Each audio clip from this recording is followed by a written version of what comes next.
Hi guys, Harbs Narbs here. Today we're going to be talking about the hag that you meet in the Gnarl's tea house in Baldur's Gate 3. Well, I say we're going to be talking about the hag, but in reality we'll actually be talking about what she says. If you haven't seen my other videos, then the link to some of them are in the description below. I also have a Discord server where we chat about all things related to Baldur's Gate 3, and I'd love to see you over there. Okay, let's go. So you can find this hag if you go to the southwest part of the map, near to the goblin camp. And let's take a look at what she offers you. The parasite squirms at the hag's words. Pain builds behind your eye. You feel the creature writhe as it's dragged towards your ear. Then it bites back, burrowing even deeper into your brain. God's damned wretched! You little shit! You didn't tell me it was Netherese! I'm not touching that! Filthy shadow magic brings nothing but chains and misery. How could I have missed that stink? Like blood and piss congealing on my tongue. Someone's tampered with your parasite. That's likely why you've not turned yet. Bless us. You're as slow as a wet week. That thing has been touched by more than mind flayers. You're a dead soul walking. I can't help you. What about it? I held up my end of the bargain. It's not my fault the Wriggler's tainted by shadow magic.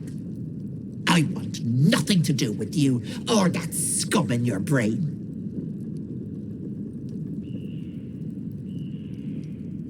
I'd kill you for that. But why deny your Wriggler the pleasure? But let it not be said that Auntie Ethel doesn't honor her debts. Here, it's on you to fix yourself. Now get out! So, she gets frightened by the fact that the Tadpole is Netherese, and therefore there has likely been some form of collaboration between the Netherese and the Illithids. However, who are the Netherese? In Ioun's past, they were from a place called Netheril, a megacratic nation situated in Faerun. The Empire was incredibly powerful, but it was a cataclysmic event called Karsus's Folly that brought about the collapse of the Empire.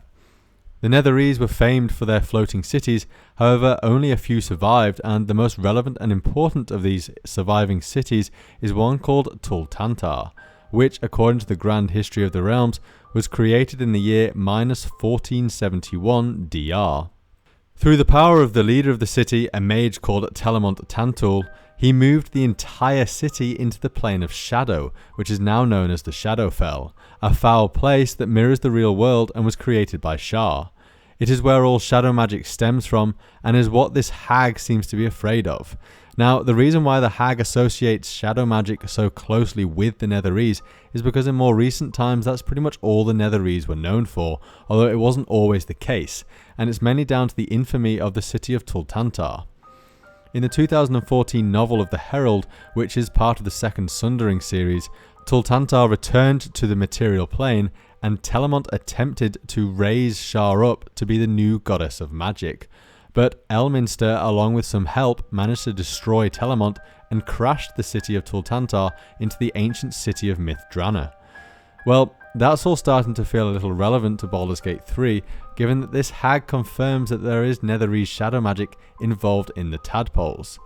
In fact, in an article written by Ed Greenwood, which follows up on the story of the Herald, we can see that he writes the following.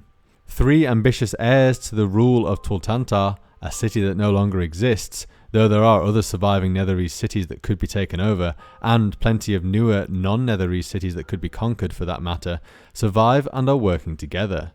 2 are the beautiful and cunning cities, Lelavdra and Marnaloom, both daughters of Prince Detud and therefore princesses of Tultantar in their own right. A pair of unscrupulous, ruthless manipulators quite willing to seduce and cozen to gain their own ways.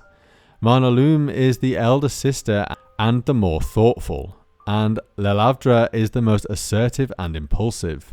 Neither wants to work or govern without the other. The third is the able arcanist Gwelt, whom the Most High trusted with organising a resistance movement to the rule of the princes. So malcontents could be gathered identified, and later mercilessly dealt with in relative ease.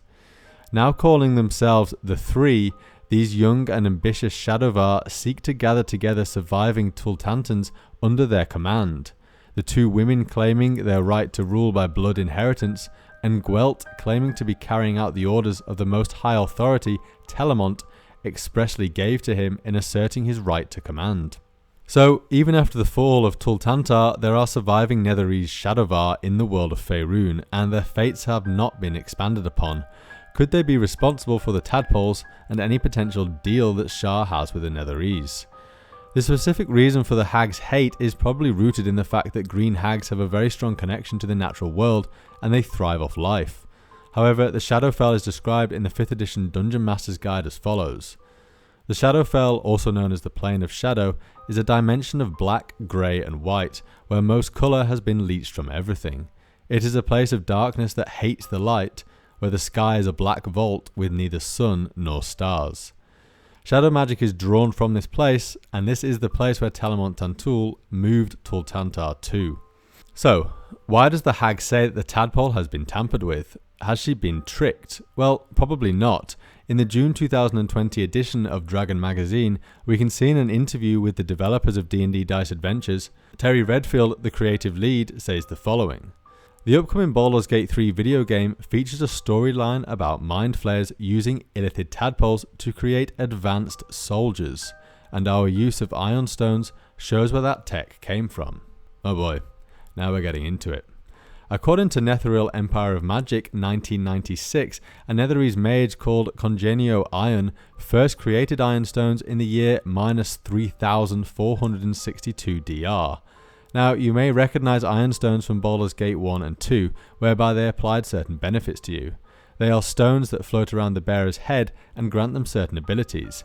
But they have received a certain awkward retcon where Congenio was taken out of the equation, and the goddess of knowledge called Ioun from 4th edition was placed as their new creator.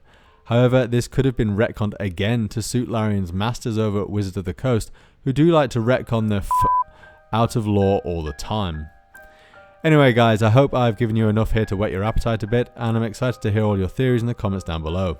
I do have my own theories, and there are other things in early access that I could draw conclusions from, but I get the feeling that EA was never designed to reveal the whole plot, and so if there is something that we think we know, it could actually be the opposite.